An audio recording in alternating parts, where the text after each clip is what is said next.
I've worked a lot on improvising for the last 2 years. And something that I find happens is when I go to actually perform, I improvise on stage, and it was brought to my attention about 2 hours ago today,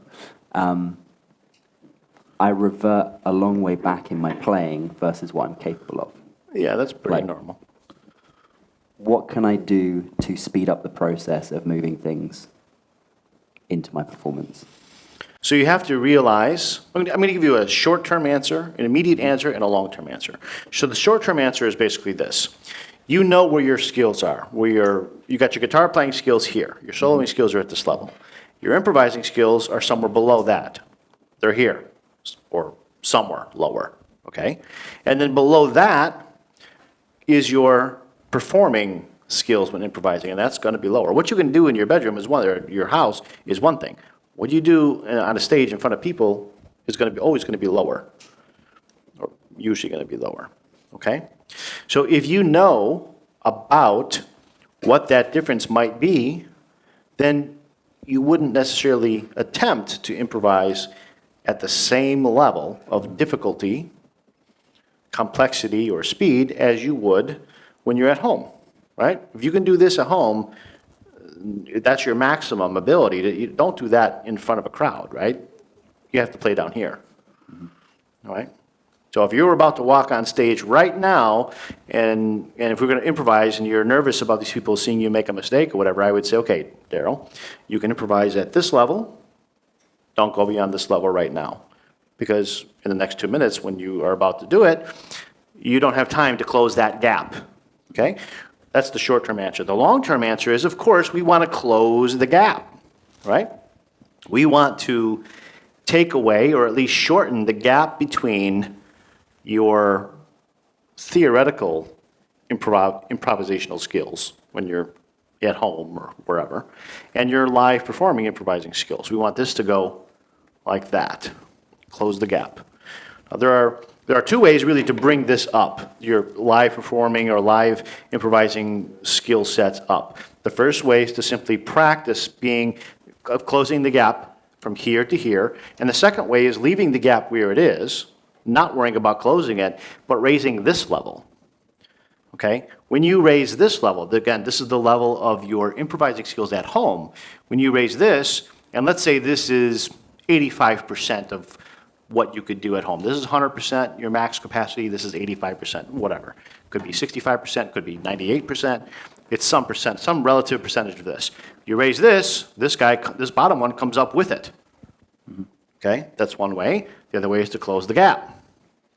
The best way is to do what? Both, right? Is to do this. That's the best way, okay? But there are essentially two main ways to work on this. You increase the top line number, you close the gap, okay? That's the long-term answer. All right, now, how would we approach each one? Well, if we want to increase your maximum capacity skill, then it's simply doing more of what you're already doing. You're a good guitar player, so you already know how to advance your skills. You're just going to do more of that and bring everything up with it, okay? So that you don't really need specific instruction on that because you're already doing it, okay? As far as closing the gap, if you want to do this part, well, then there are a few things that need to happen. One, put yourself in the situation where you are performing more regularly.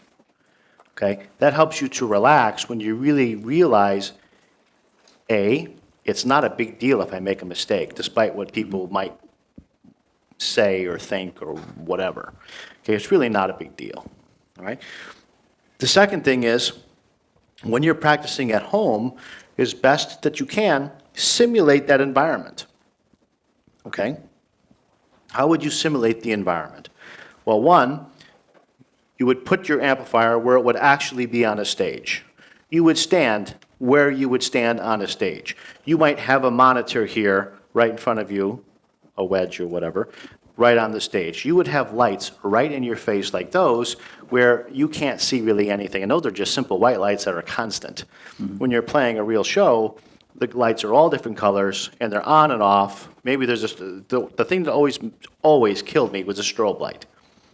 that would immediately make me start making mistakes. A strobe light, that would always do it.